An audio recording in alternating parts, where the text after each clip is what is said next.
बिस्मिल्लाहिर्रहमानिर्रहीम, अस्सलाम वालेकुम। Welcome to literature online. आज का हमारा जो टॉपिक है वो है मार्क्सिस्ट लिटरेरी थ्योरी। ठीक है, तो अब हमारे पास क्वेश्चन आता है सबसे पहले, व्हाट इज़ मार्क्सिज्म। मार्क्सिज्म आप कह लें कि एक सोशलिज़म, कम्युनिज़म, एक पॉलिटिकल फ़िलासफ़ी है, एक आइडियोलॉजी है जिसके अकॉर्डिंगली आपकी जो डिस्ट्रीब्यूशन और प्रोडक्शन ऑफ मनी आप कह लें, या प्रोडक्शन ऑफ गुड्स और डिस्ट्रीब्यूशन ऑफ मनी जो है वो इक्वल हो। ठीक है, in all the classes of a society, कि आपकी जो डिस्ट्रीब्यूशन हो रही है पैसे की वो भी इक्वल हो, और आपकी जो प्रोडक्शन ऑफ गुड्स हो रही है, डिस्ट्रीब्यूशन ऑफ गुड्स हो रही है, वो भी इक्वल हो। तो इसका एक इकोनॉमिक स्ट्रक्चर है, is the main driving force behind all social conditions and historical changes. ठीक है, एक इकोनॉमिकल स्ट्रक्चर होता है। कार्ल मार्क्स ने ये कहा था।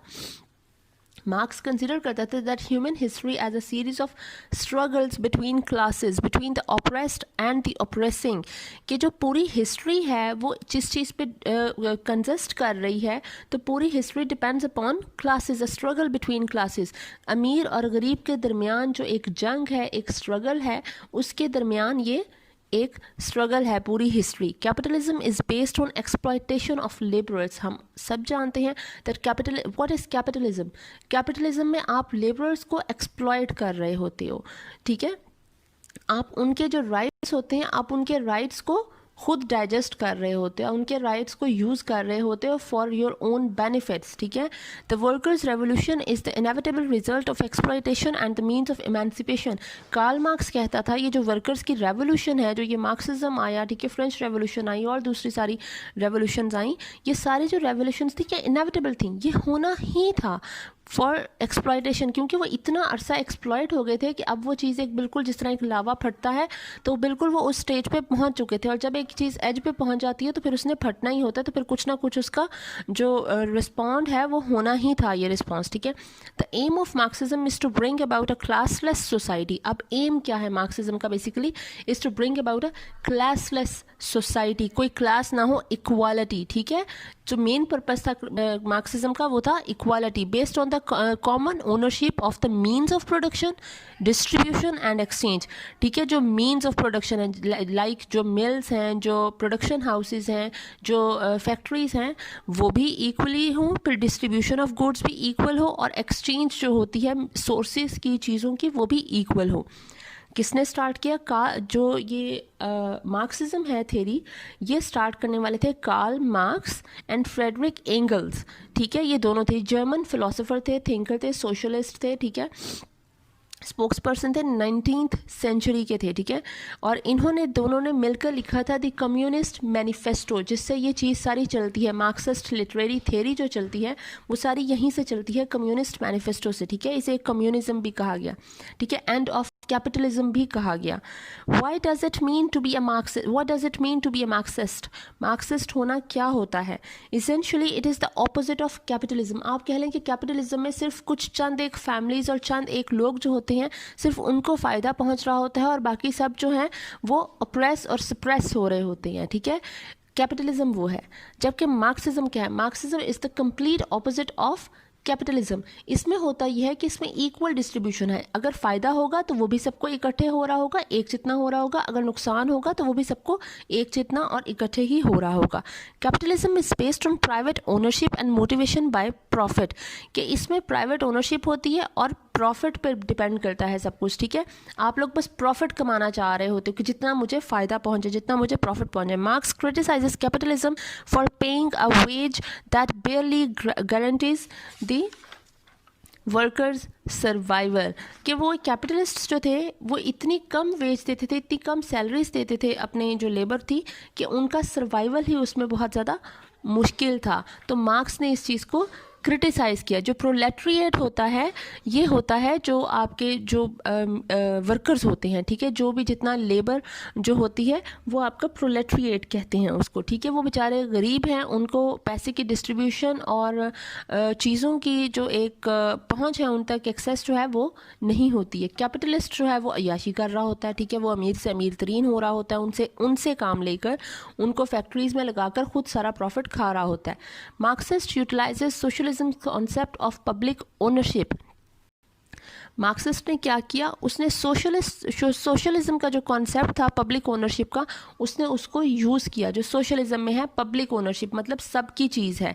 The thought that in order to remove the proletariat from its poor economic situation a socialist revolution must occur to remove the unconcern ruling class from government. तो इन्होंने कहा, जितने भी मार्क्सिस्ट थे या रेवोल्यूशनरीज आप कह लें, प्रोलेटरिएट थे, इन्होंने सोचा कि हम लोगों को कुछ तो इस तरह का कदम उठाना पड़ेगा, कुछ रिवोल्ट करना पड़ेगा कैपिटलिस्ट के अगेंस्ट, ताकि हम लोग जो हैं कैपिटलिस्ट को गवर्नमेंट से हटा सकें और हम लोग अपने लिए कुछ कर सकें। तो इन्होंने क्या किया, इन्होंने उस वक्त रेवोल्यूशन की। ये जो एंग्री मॉब है दैट दोज आर रेवोल्यूशनरीज, ठीक है, जिन्होंने रिवोल्ट किया अगेंस्ट द कैपिटलिस्ट। उनको जलाया, उनको बांधा, उनको मारा, उनको कत्ल कर दिया, बहुत कुछ उनके साथ किया, एक डर बिठा दिया कैपिटलिस्ट के जहन में अपना, मॉब्स ने, ठीक है। मॉब कहते हैं ग्रुप ऑफ पीपल, मतलब जो गुस्से में आए होते हैं।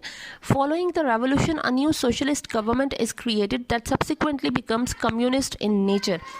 अब ये रेवोल्यूशन के जो रिस्पांस में जो एक चीज़ बनी, इसके रिजल्ट में चीज़ बनी, वो कॉन्सिक्वेंसेस क्या थे, एक सोशलिस्ट गवर्नमेंट बनी, ठीक है, जो कि कम्युनिस्ट थी इन नेचर। अब इसमें क्या हो रहा है, इसमें equal distribution of money and equal distribution of power है, ठीक है, आपको नज़र आ रहा है, ठीक है। कैपिटलिस्ट के पास जितना है उतना ही जो है वो आम आदमी के पास है। What is Marxist criticism? Marxist criticism क्या है? Marxist criticism applies political science and economics to the study of literature.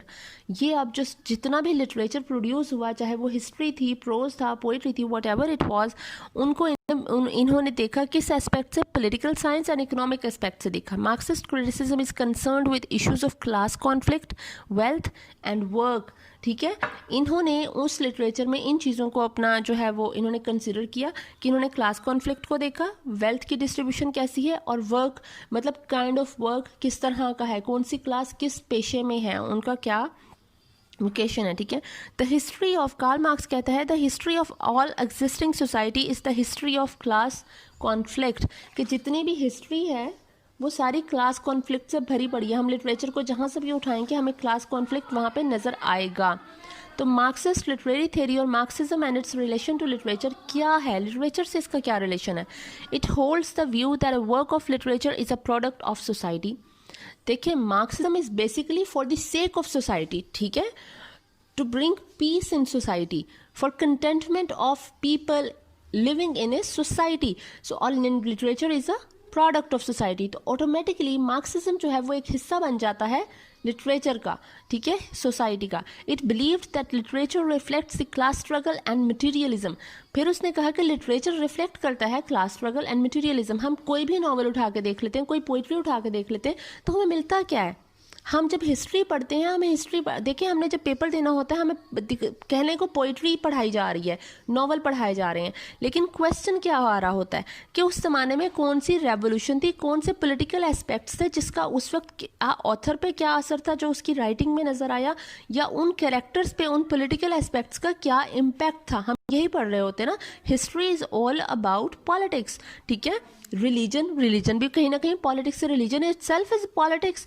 Religious people जो हैं वो पॉलिटिक्स कर रहे होते हैं, वो यूज़ कर रहे होते हैं अपने जो पावर होती है, रिलीजन की जो पावर है उसको यूज़ कर रहे होते हैं for their own sec, for their own benefits, for their own advantages, ठीक है। तो जो लिटरेचर है it reflects the class struggle and materialism. Materialism यही है कि आप वर्ल्डली पावर और वर्ल्डली बेनिफिट्स के लिए क्या करते हो। Literature could start A revolution, literature ने किया है, क्यों नहीं किया। जितनी ये फ्रेंच रेवोल्यूशन आप देख लें, या फिर आप देख लें कि जितनी भी एक आम आदमी के लिए, एक आम कॉमन इंसान के लिए जितनी भी रेवोल्यूशन है, लिटरेचर से लोगों को अवेयरनेस आई है। तो literature can start a revolution because literature gives you awareness, ठीक है। एक आम आदमी पढ़ता है तो उसको अवेयरनेस आती है, जिसको कुछ नहीं पता उसको पता चलता है कि हो क्या रहा है, क्या हो रहा था। It defines the relationship of literary work to social reality. वो जो लिटरेरी वर्क है, जो पीस ऑफ लिटरेचर है, उसको ये कनेक्ट करता है, उसका रिलेशनशिप बताता है उस वक्त की सोशल रियलिटी से जो उस वक्त प्रिवेल कर रही थी, ठीक है।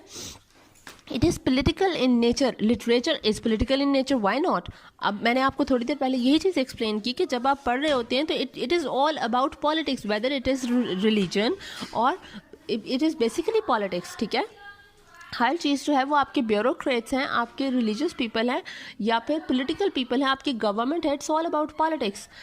It judges literature by how it represents the main struggle for power going on that time.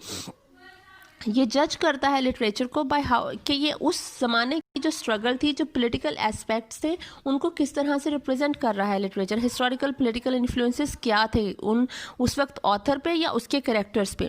Social hierarchies caused operations, जाहिर है ये जो सोशल हायरार्कीज हैं कि अमीर, पहले गवर्नमेंट आती है, फिर ब्यूरोक्रेट्स आते हैं, ठीक है। ब्यूरोक्रेट्स के बाद जो है ये आपके डिफरेंट जो है ये आपकी इस्टेब्लिशमेंट होती है, ब्यूरोक्रेट्स होते हैं, आपके ये रिच पीपल होते हैं, रिच कम्युनिटी होती है, उसके बाद एक मिडिल क्लास आती है और फिर एक बिलो द पॉवर्टी लाइन जो है वो एक लोग होते हैं। ये जो हायरार्कीज हैं इट कॉज्ड ऑपरेशंस, ठीक है। हैव्स एंड हैव नॉट्स में इसने कार्ल मार्क्स ने कहा था हैव्स वो लोग हैं दो who are rich and have nots are poor people. अब फिर उसके बाद कार्ल मार्क्स कहता है the philosophers have only interpreted the word in various ways, the point is to change it. वो कह रहा है फिलोसफर ने इंटरप्रेट कर दिया है दुनिया को इन वेरियस वेज, बहुत सारे तरीकों में। अब हमारा क्या काम है? The point is to change it. They have represented, but they did not do anything to change the word or to change the perspective of the people. So it is our responsibility to change the perspective of the people. The point is to change it now. ठीक है, ये Karl marks कहते हैं। तो concept of Marxist literary theory क्या है? अब पहला जो कॉन्सेप्ट है मार्क्सिस्ट लिटरेरी थ्योरी का, that is class conflict. Society progress through the struggle between opposing forces. It is the struggle that leads to social transformation. ठीक है, सोसाइटी प्रोग्रेस करती है स्ट्रगल में। स्ट्रगल किसके दरमियान हो रही है? हैव्स एंड हैव नॉट्स के दरमियान, ठीक है। और इसी से सोशल ट्रांसफॉर्मेशन होती है, रेवोल्यूशंस आती हैं, चीज़ें बदलती हैं, ट्रांसफॉर्म होती हैं। History progress through the class struggle. Class struggle originates out of the exploitation of one class by another throughout history. History is all about class struggle between the oppressed and the oppressing. ठीक है, पहले ही बात हो गई थी। और इसमें एक एक्सप्लॉइट कर और दूसरा एक्सप्लॉइट हो रहा है। During the feudal period, the tension was between the feudal lords and the peasants. जो feudal period था, मतलब जब बिल्कुल ये आप कह लें कि एग्रीकल्चरल लैंड्स हुआ करती थी, फैक्ट्रीज नहीं थी, ठीक है। इंडस्ट्रियल एरा स्टार्ट नहीं हुआ था। तो इंडस्ट्रियल एरा से पहले वाला पीरियड कौन सा था? वो था फ्यूडल पीरियड, ठीक है। जो नवाब होते हैं, जागीरदार होते हैं, ठीक है, ज़मींदार होते हैं, दोज आर फ्यूडल्स। तो ये फ्यूडल पीरियड में जो स्ट्रगल थी वो किन के दरमियान रही? फ्यूडल लॉर्ड्स के दरमियान, ये जागीरदारों नवाबों के दरमियान, और पीजेंट्स के दरमियान, उनके मजदूर जो उनके वो नीचे काम करते होते थे, ठीक है, उनके दरमियान रही। इन द इंडस्ट्रियल एज, फिर जब इंडस्ट्रियल एज आई, the struggle was between the capitalist class जो बोर्जिया कहते हैं उन्हें, and the industrial working class जिन्हें प्रोलेटरिएट कहा जाता है। इंडस्ट्रियल एरा में क्या हुआ कि स्ट्रगल आ गई बिटवीन द बोर्जिया जो एक रिच पीपल थे, कैपिटलिस्ट थे जो फैक्ट्रीज बना रहे थे, मिल ओनर्स थे, ठीक है, और प्रोलेटरिएट जो वर्किंग क्लास थी, ठीक है। And the confrontation will finally result in replacing the system by socialism. जब कॉन्फ्रंट किया जो वर्किंग क्लास थी, उसने कैपिटलिस्ट को जब कॉन्फ्रंट किया, एक रिवोल्ट आया, तो उस रिवोल्ट ने क्या किया? एक सोशलिस्ट गवर्नमेंट की इब्तिदा वहाँ से स्टार्ट हुई, एक नया सिस्टम बना, सोशलिस्ट सिस्टम।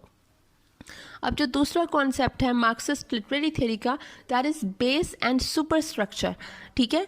जो बेस है, बेस में क्या चीज़ें, देखिए आप ऐसे जैसे आप घर बनाते हो तो घर में सबसे पहले आप बेस बनाते हो, आप वो ज़मीन को डिग करके वहाँ पर आप ईंटों की एक बेस बनाते हो ताकि आपके घर की जो बुनियाद है वो पक्की रह सके, उसमें चीज़ें जो हैं वो बेस में होती हैं, ठीक है। जिस तरह हमारी जो रूट्स होती हैं, एक दरख्त की जो रूट्स होती हैं, this is called the base, ठीक है। जो घर के नीचे होती है, ज़मीन के नीचे होती है, एक वो होती है बेस।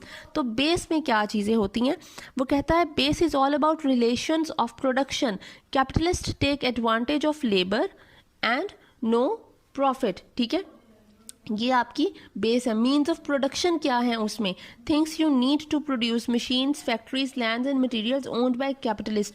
हमारी जो बेस थी वो बेस थी हमारी कि हमारे हमारे जो है वो इकोनॉमिकल सिचुएशन, हमारी इकोनॉमिकल कंडीशन क्या है हमारी क्लास की। कुछ अमीर हैं, कुछ गरीब हैं, जो मीन्स ऑफ प्रोडक्शन है वो एक क्लास के पास है, ठीक है, और जो बाकी जो सारे लोग हैं वो बेचारे ओप्रेस हो रहे हैं, वो पिस रहे हैं, ठीक है। तो ये हमारी बेस थी, मतलब जो हमारी financial, according to Karl Marx, इसको आसान तरीके से अगर मैं आपको समझाऊं, वो कहता है कि हमारी इकोनॉमिकल फाइनेंशियल जो कंडीशन होती है, हम कहाँ स्टैंड करते हैं, this is the base of society. अब सुपर स्ट्रक्चर क्या है?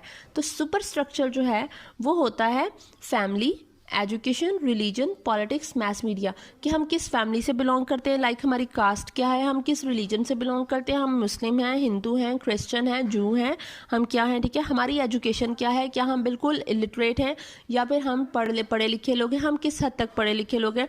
एक क्लास होती है जो बिल्कुल जिस तरह बिल्कुल ही थोड़ा सा पढ़ती है, कुछ क्लासेस पढ़ती है सिर्फ स्कूल गोइंग होती है, कॉलेज गोइंग होती है, एक स्किल होल्डर्स होते हैं, ठीक है, एक होती है जो फिर आगे मैनेजमेंट वगैरह में, एडमिनिस्ट्रेशन में, डॉक्टर में, मतलब एक जो अच्छी खासी पढ़ी लिखी होती है, हाईली एजुकेटेड क्लास आ जाती है, ठीक है, ये डिफरेंट क्लासेस होती हैं। फिर पॉलिटिकल, हमारे जो पॉलिटिकल एस्पेक्ट है, हम पॉलिटिकली किसको सपोर्ट करते हैं, हमारे पॉलिटिकल व्यूज़ क्या हैं, वो भी हमारे सुपर स्ट्रक्चर में आता है। मैस मीडिया भी यही है कि हमारे अपने पर्सपेक्टिव क्या है, हम कितने ओपिनियनेटेड है, this is all about super structure. पहले कहा जाता था, अब मैं आपको इसका डिफरेंस बताऊंगी कि ये क्यों, इसने आपको ये बात अगर नहीं समझ आ रही होगी, जो कार्ल मार्क्स से पहले के लोग थे वो कहते थे कि हमारा फैमिली, हम किस फैमिली से बिलोंग करते हैं, हम किस रिलीजन से बिलोंग करते हैं, हमारे पॉलिटिकल व्यूज़ क्या हैं और हमारी एजुकेशन क्या है, ये बेस है। इस पे हमारी सोच डिपेंड करती है, इस पे हमारे फैसले जो हैं, हमारी जो थिंकिंग पावर, हमारी जो डिसीजन मेकिंग है, वो इन चीज़ों पे डिपेंड करती है। कार्ल मार्क्स ने बिल्कुल ही उल्टा कहा, उसने कहा नहीं, हमारी फाइनेंशियल और इकोनॉमिकल कंडीशंस जो हैं वो बेस हैं, हम उन पे डिपेंड करता है कि हम आगे किस पर्सपेक्टिव को लेकर चल रहे हैं, हम चीज़ों को किस नज़रिए से देख रहे हैं, हमारी आइडियोलॉजी क्या है, वो हमारी फाइनेंशियल कंडीशंस पे डिपेंड करता है, वो इसको मोल्ड करती हैं चीज़ों को, ठीक है। Superstructure maintains legitimises the base, superstructure legitimise करता है बेस को, and base shapes the superstructure, ठीक है, ये कार्ल मार्क्स ने कहा। बेस जो है, उसके बाद वो कहते हैं material conditions control thought not vice versa. आप देखिए वो आगे एक्सप्लेन करता है कि जो मटेरियल कंडीशंस होती हैं, the economic conditions control thought, आपकी सोच को वो कंट्रोल करती हैं। Culture is governed bye historical conditions and the relations of dominance and subordination prevalent in a particular society. जो कल्चर होता है वो historical condition and the relation of dominance and subordination पर डिपेंड करता है, ठीक है। डोमिनेंस के कौन हुकूमत कर रहा है, सबऑर्डिनेशन किसको मानना पड़ रहा है, ठीक है।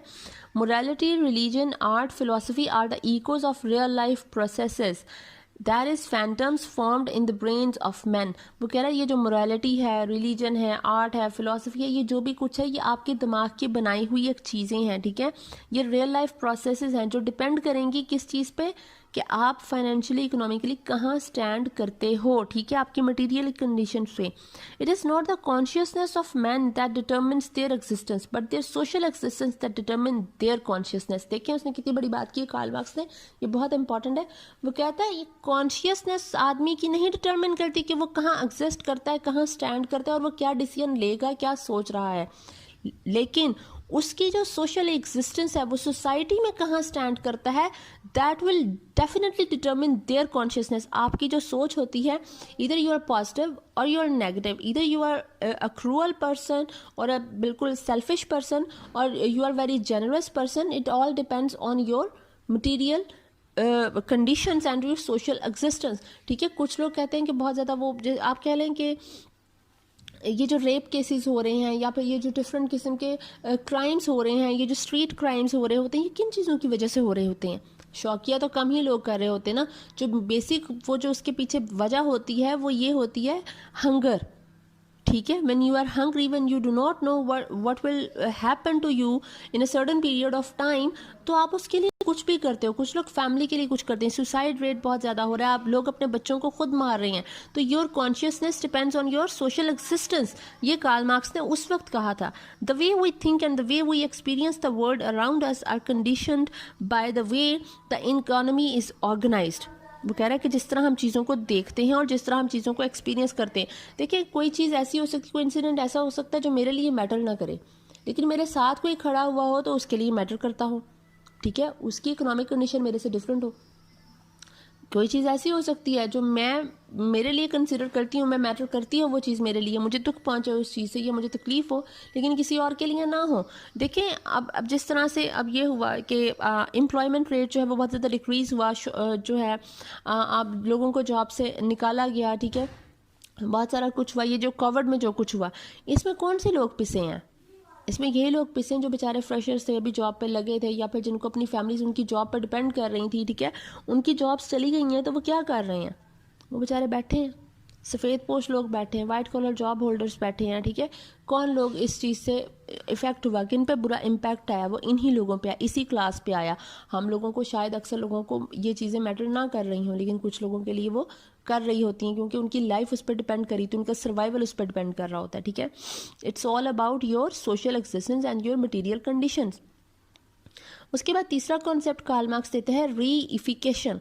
रीइफिकेशन क्या होती है? Reification means making into a thing, कि आप किसी चीज़ को, किसी इंसान को, या किसी की एग्जिस्टेंस को, या किसी कॉन्सेप्ट को एक चीज़, एक कमोडिटी समझ लेते हो। तो कैपिटलिस्ट ने क्या कहा? Reification in Marxist literary theory means to make those laborers and those proletariat a commodity.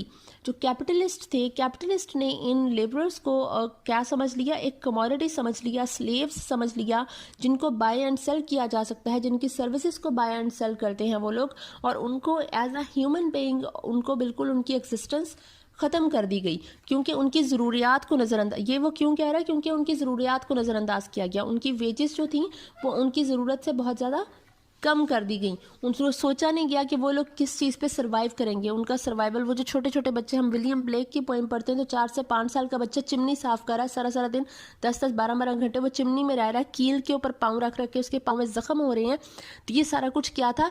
ये रीइफिकेशन में आता है कि आप उसको एक कमोडिटी समझ रहे हो, आपके लिए उसकी एग्जिस्टेंस कर नहीं रही। 4-5 साल का बच्चा एक जॉब पर लग जाता है चिमनी साफ़ करने, 2 से 3 साल में उसकी डेथ हो जाती है, और किसी को फ़र्क नहीं पड़ता, क्योंकि उसके बाप ने उसे कुछ पैसों के इवज़ बेच दिया होता है।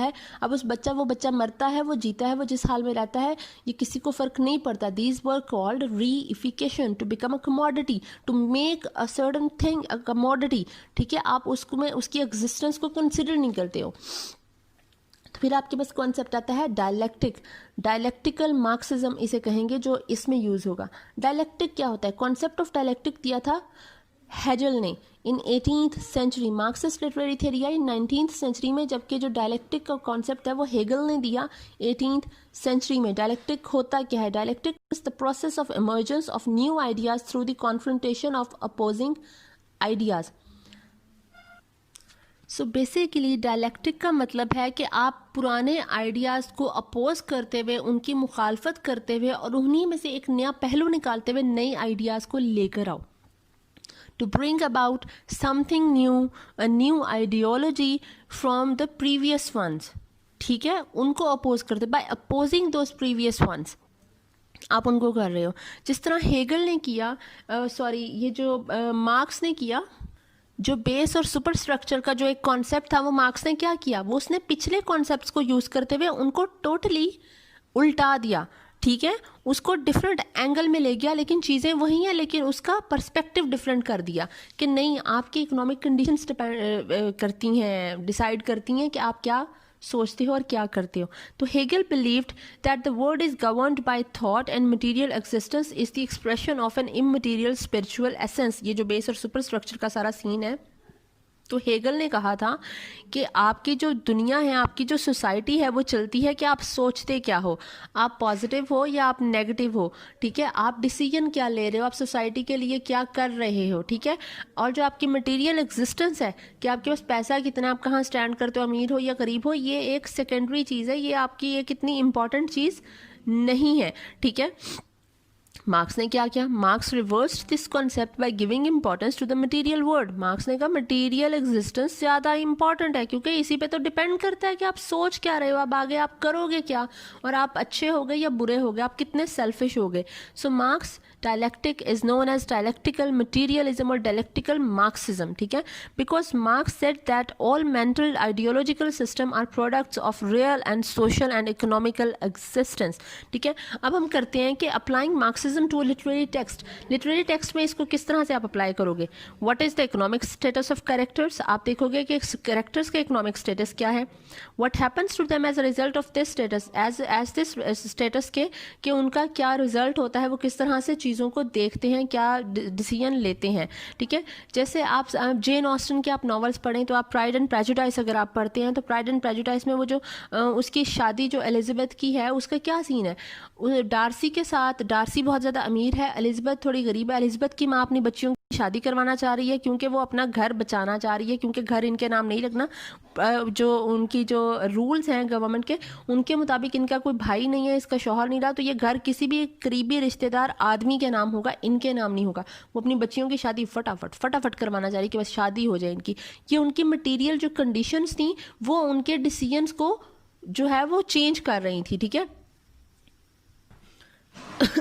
to what degree does the protagonist or other characters believe in and live by the prevailing social order, कि जो प्रोटैगनिस्ट है, जो हीरो है या हीरोइन है उसकी, और other characters believe in and live by, वो किस तरह से रह रहे हैं. अब ये भी आप प्राइड एंड प्रेजुडिस में डार्सी और उसका एलिजाबेथ का सारा ले लें तो वो इतना ज़्यादा अमीर था, वो जो स्टेटस डिफरेंस था वो एक चीज़ इसको मैटर कर रही थी. वो ये बेचारी उस चक्कर में आकर थोड़ा सा इसके डिसीजंस इन्फ्लुएंस हो रहे थे, इसकी जो थॉट्स हैं वो इन्फ्लुएंस हो रही थी ये स्टेटस डिफरेंस को एक कंसिडर करते हुए. ठीक है, तो ये सारी चीज़ें ये आपके वो जो आपकी आप कहाँ स्टैंड करते हो सोसाइटी में उसको करती हैं. जबकि आप एमा ले लें तो एमा जो जेन ऑस्टन का है उसमें एमा का डिसीजन, एमा को फ़र्क नहीं पड़ता उसकी शादी होती है या नहीं होती, क्योंकि एमा खुद अमीर है. उसे पता है कि अगर उसकी शादी नहीं भी होती तो भी सोसाइटी में उसका जो मुकाम है वो कहीं भी किसी भी तरीके से कम नहीं होगा. वो इस जगह की मालिक रहेगी और लोगों को उसके पास आना ही पड़ेगा, चाहे वो किसी के साथ रूड बिहेव करती है, चाहे वो किसी के साथ अच्छा बिहेव करती है. ठीक है, तो ये आपकी इकोनॉमिक कंडीशंस होती हैं जो ये सारा कुछ कर रही होती हैं, जो आपके बिहेवियर पे असरअंदाज हो रही होती हैं. At what points to characters recognises the oppressiveness of the prevailing social order. अब आपके जो होता है उसमें ये कैरेक्टर्स किस तरह से फील कर रहे होते हैं कि प्रिवेलिंग सोशल ऑर्डर वो किस तरह से. देखिए उस ज़माने में जेन ऑस्टन के नावल आपके लिए सबसे ईजी रहेंगे. शादी बहुत ज़्यादा ज़रूरी है औरतों को स्टेबलाइज करने के लिए. ठीक है, तो ये क्यों है? क्योंकि ये उस ज़माने की एक ट्रेडिशन बन चुका था, एक कस्टम था, एक कल्चर था कि औरत जो है वो वैसे तो कुछ कर नहीं सकती, तो बस उसका काम है शादी करना और बच्चे पैदा करना, घर देखना, तो वो वही करेगी और उसी से वो उसकी ज़िंदगी स्टेबल होगी. तो वो इकोनॉमिक स्टेबिलिटी के लिए वो बेचारी किसी के साथ भी शादी करने को तैयार है, चाहे उसकी मेंटल कंपैटिबिलिटी उसके साथ बनती है या नहीं बनती. तो ये आपकी जो प्रिवेलिंग सोशल ऑर्डर जो है वो आपको जो डिसीजन है उसको कस्टमाइज़ कर रहा होता है. हाउ डू दे रिस्पॉन्ड, वो किस तरह से रिस्पॉन्ड कर रहे होते हैं, वो उन्हीं चीज़ों को लेके रिस्पॉन्ड कर रहे होते हैं. हम टेल ऑफ टू सिटीज़ देख लें तो टेल ऑफ टू सिटीज़ में वो जो एक रेवोल्यूशनरी एक एयर जो है वो फैली हुई है, एक एटमॉस्फेयर है. उस रेवोल्यूशनरी एटमॉस्फेयर के होते हुए हर बंदा क्या है, हर बंदा रिवोल्ट कर रहा है, हर बंदा कुछ ना कुछ एक नई चीज़ सोच रहा है, एक उसके अकॉर्डिंगली बिहेव कर रहा है हर बंदा. ठीक है, how is social objectification evident and how does it operate in the text. जो सोशल ऑब्जेक्टिफिकेशन है वो किस तरह से एविडेंट होती है, मतलब आप देखें कि आप डिफरेंट नॉवेल्स, अब आप टेल ऑफ टू सिटीज़ देख लें या फिर आप हार्ट ऑफ डार्कनेस देख लें, तो हार्ट ऑफ डार्कनेस में क्या है, वो एक रेसिज्म जो है वो आपको सामने नज़र आ रहा है. ठीक है, वो रेसिज्म पे बात की गई है. एक आप देख लें कि एक सोशल क्लास का जो एक डिफरेंस होता है, उस सोशल डिफरेंस को लेकर जो ये सारा कुछ है उस पर बात की गई है. तो ये सारा कुछ ये चीज़ें ऑब्जेक्टिफाई, ये सोशल ऑब्जेक्टिफिकेशन है जो हो रही होती है लिटरेचर में और आप उसको देख रहे होते हो. How do they fare against social political odds, वो किस तरह से रिस्पॉन्ड करते हैं. ठीक है, और किस तरह से जो ऑथर है वो कैरेक्टर को उससे अलग लेकर चलता है. To what extent does the work fail by overlooking the economic social political implication of its material. कुछ नॉवेल्स होते हैं वो जो अपनी जो सोशल पॉलिटिकल इम्प्लीकेशंस होती हैं उसको लेकर बिल्कुल उसको अलग रखते हैं. ठीक है, और वो अपना जो एक, जिस तरह जेन ऑस्टन की नॉवल में उस ज़माने में अगर जंग चल रही है तो आर्मी का और जो कैंप्स है उनका थोड़ा बहुत जिक्र कहीं ना कहीं कुछ लाइनों में आता है, लेकिन ज़्यादा उसके बारे में नहीं बताया गया कि एक जंग एक साइड पर चल रही थी, एक सिविल वॉर चल रही थी, इसका जिक्र वहां पे नहीं आता. उसने ओवरलुक कर दिया. She failed to describe that aspect of that period. ठीक है, वो एक रियलिटी थी उस पीरियड की, लेकिन उसने वो नहीं बताई। वो अपने एक सर्कल में रही है जेन ऑस्टन, ठीक है। In what other ways does economic determinism effect the work. और कुछ जो जिस तरह टेल ऑफ टू सिटीज़ में, और या फिर आप देख लें कि हार्ट ऑफ डार्कनेस में, उसमें आपका जो एक पर्सनल जो एक रिलेशनशिप होता है किसी का, ठीक है, एक लव लाइफ होती है, या आप कह लें कि उन्होंने उस ज़माने ने किस तरह से इम्पेक्ट किया, इसमें वो चीज़ें कम है क्योंकि इसमें दूसरी चीज़ों को ज़्यादा दिखाया गया, एलेबोरेट किया गया। और इकोनॉमिक डिटर्मिनिज्म है वो किस तरह से वर्क को इफेक्ट करता है कैरेक्टर्स के, ठीक है। What are the social forces that affect the author's writing और the text, marketing and reception, ठीक है। वो जो सोशल फोर्सेस हैं उन्होंने कितना इफेक्ट किया ऑथर की राइटिंग को, ठीक है। जो क्रिटिक्स हैं वो इस चीज़ को देख रहे होते हैं कि ऑथर के वर्क पे उस ज़माने का कितना असर था, और उस चीज़ को सेल करने के लिए, ठीक है, उस पे और लोगों का रिएक्शन क्या था जब वो काम जो है वो पब्लिश हुआ, तो what was the reaction of society, ठीक है, किस तरह से हुआ, मार्केटिंग किस तरह से हुई, लोगों ने सही रिस्पॉन्ड किया, कौन सी चीज़ ज़्यादा हिट हुई, कौन सी चीज़ नहीं हुई, ठीक है। जिस तरह अब ललिता था, वो एक जो ये कुछ नॉवेल्स हैं वो थोड़े से वल्गर थे उस ज़माने के हिसाब से, तो वो क्या हो गए, वो बैन हो गए। कुछ चीज़ों में ज़्यादा खुली बातें की गई तो वो क्या हो गए, वो बैन हो गए, ठीक है। पॉलिटिकली बहुत ज़्यादा अग्रेसिवनेस दिखाई गई तो वो भी बैन हो गए। तो ये सोशल रिएक्शन क्या था, what was the reception of that work, and how should the readers consider this story in today's developed और अंडर डेवलप्ड वर्ल्ड।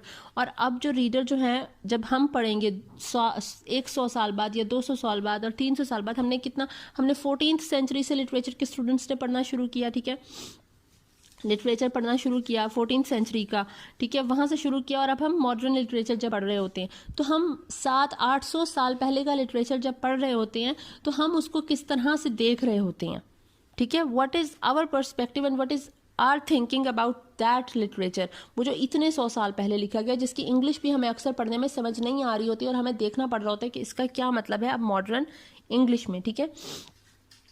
फिर वो बताता है points of analysing a text. अब जब आपने एक टेक्स्ट पढ़ रहे हो, लिटरेरी टेक्स्ट, तो उसको एनालाइज आप किस तरह से करोगे, ठीक है। वो है ये कि सोशल क्लासेस, आप देखे हो कि सोशल क्लासेस कितनी हैं, ठीक है, क्लास कॉन्फ्लिक्ट क्या चल रहा है, वोकेशंस ऑफ किस किस्म का काम कर रहे हैं लोग, लेवल ऑफ लग्जरी किस तरह की है, मतलब एक जो क्लास है ये लोअर मिडिल क्लास किस तरह से रह रही है और दूसरी क्लास किस तरह से रह रही है, अनइक्वल डिस्ट्रीब्यूशन ऑफ गुड्स जो हैं, ठीक है, ये आप देखोगे। मटीरियलिज्म वर्सेस स्पिरिचुअलिटी, रिलेशनशिप आप देखोगे अमंग सोशियो इकोनॉमिक ग्रुप्स के रिलेशनशिप किस तरह का है, जिस तरह एमा वो जो है वो लोगों से जो है वो किस तरह से इंटरेक्ट कर रही है अपने लोगों से, और फिर उसके बाद अक्सर वो रूड बिहेव कर रही होती है, तो वो ये रिलेशनशिप है। Insight into ourselves and society, और जो अमीर लोग हैं क्या वो उनका दूसरे लोगों का उस तरह से ख्याल रख रहे हैं या नहीं रख रहे हैं, ठीक है। और इस तरह से हम अपने बारे में भी जान सकते हैं, हम अपना भी सेल्फ एनालिसिस भी कर सकते हैं। क्लास कॉन्फ्लिक्ट क्या है प्रोलेटरिएट और बॉर्जिया के दरमियान, ठीक है। आर्ट, लिटरेचर एंड आइडियोलॉजी, क्या वो जो नॉवल है उस नॉवल में आर्ट को, लिटरेचर को कितनी इंपॉर्टेंस दी गई है, लोगों की आइडियोलॉजी के बारे में क्या बात की कि उस वक्त के लोगों की क्या सोच थी about art and about ideologies of different things, about different things, ठीक है। एंड रोल ऑफ गवर्नमेंट इस सब में क्या रहा, क्या उस लिटरेचर पीस ऑफ लिटरेचर में ये बात हुई है लिटरेरी टेक्स्ट में कि ये सारा जो इंसिडेंट्स हुए, ये सारी जो चीज़ें हो रही हैं, ये जो कुछ लॉज प्रिवेल कर रहे हैं, कुछ रूल्स हैं, उन रूल्स पे गवर्नमेंट का क्या इकदाम है, गवर्नमेंट क्या कर रही है, what is the role of government about all that, ठीक है। तो ये सारा कुछ आपकी एक मार्क्सिस्ट लिटरेरी थ्योरी है। अच्छा, एक पॉइंट रह गया, लेनिनिस्ट मार्क्सिस्ट क्रिटिसिज्म। जो स्टैनर है उसने 2 काइंड्स मार्क्सिस्ट का उसने कहा, एक है लेनिनिस्ट काइंड और एक है एंगल्सियन काइंड। जो एंगल्सियन काइंड है, it stresses the necessary freedom of art from direct political determinism. ये कहते थे कि आर्ट को फ्रीडम दो, वो रहने दो जिस तरह से है, ठीक है, उसको पॉलिटिकल जो इम्पैक्ट है वो आर्ट पे नहीं आना चाहिए, पॉलिटिक्स से थोड़ा दूर रखो आर्ट को आर्ट रहने दो। जो लेनिनिस्ट काइंड कहती थी मार्क्सिज्म की, वो कहती थी कि आर्ट जो है वो लोगों का, art can bring about a revolution in society, तो हम क्यों ना इसको यूज़ करें, ठीक है। Are to be explicitly committed to the political cause of the left. Left कहते हैं वो लोग जो लेफ्टिस्ट और ये जो राइट होते हैं, लेफ्ट होते हैं जो थोड़े से जो एक प्रेजेंट प्रिवेलिंग ऑर्डर होता है उसको अपोज कर रहे होते हैं, उन्हें लेफ्टिस्ट कहते हैं, लेफ्ट कहते हैं, ठीक है। तो ये कहता था लेनिनिस्ट कि हमें आर्ट को, लिटरेचर को, पोइट्री को, प्रोज को यूज़ करना चाहिए है अपने मकसद के लिए, हमें लोगों में अवेयरनेस लानी चाहिए। Art can bring about a revolution, जो कार्ल मार्क्स ने कहा, ठीक है। तो ये वो काइंड थी, ये 2 काइंड्स थी इसकी मार्क्सिस्ट क्रिटिसिज्म की। तो आई होप आपको समझ आ गई होगी। Thank you so much.